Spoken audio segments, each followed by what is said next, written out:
মরুভূমির দেশ সৌদি আরবের ভূমি এতটাই উত্তপ্ত যে সেখানে খালি পায়ে হাঁটার কথা চিন্তাও করা যায় না। অথচ মসজিদুল হারাম ও পবিত্র কাবা শরীফের চারপাশে খালি পায়ে চলে মুসল্লিদের তাওয়াফ। প্রচণ্ড গরমের মাঝেও মসজিদুল হারাম এবং কাবার মেঝে কেন এত ঠান্ডা থাকে? বিস্তারিত দেখুন শেখ তাসফিয়া করিমের ডেস্ক রিপোর্টে।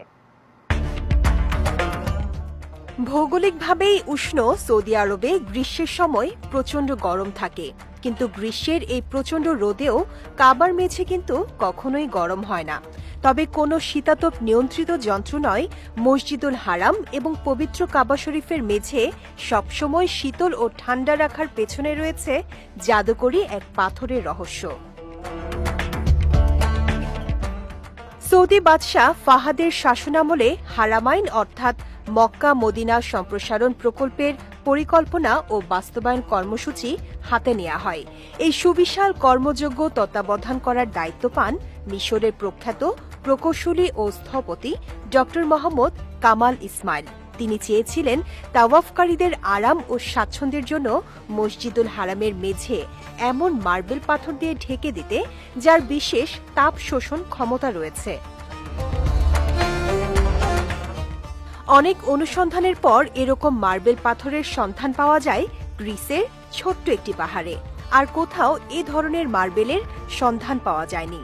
গ্রিসের থাসোস নামক পাহাড় থেকে দুর্লভ এই পাথর আমদানি করা হয়েছে বলে এই পাথরের নাম থাসোস পাথর।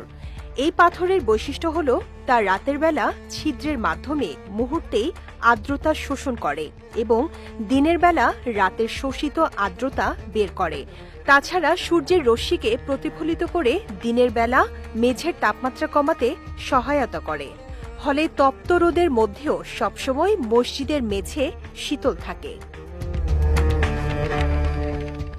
ড মোহাম্মদ কামাল ইসমাইল গ্রিক থেকে পর্যাপ্ত পরিমাণে দুর্লভ মার্বেল পাথরগুলোর আনার ব্যবস্থা করেন। যথাসময়ে বিশেষ নকশায় মসজিদুল হারামের মেঝের সাদা মার্বেলের কাজ সম্পন্ন হয়।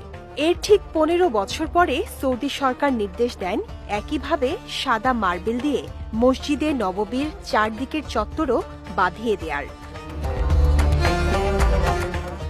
অনেক বাধা বিপত্তি সত্ত্বেও তিনি সফলভাবে পালন করেন এই দায়িত্বটিও।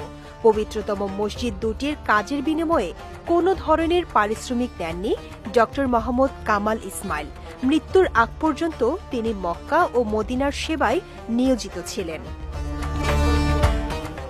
শেখ তাসফিয়া করিম, বিজয় টিভি, নিউজ ডেস্ক।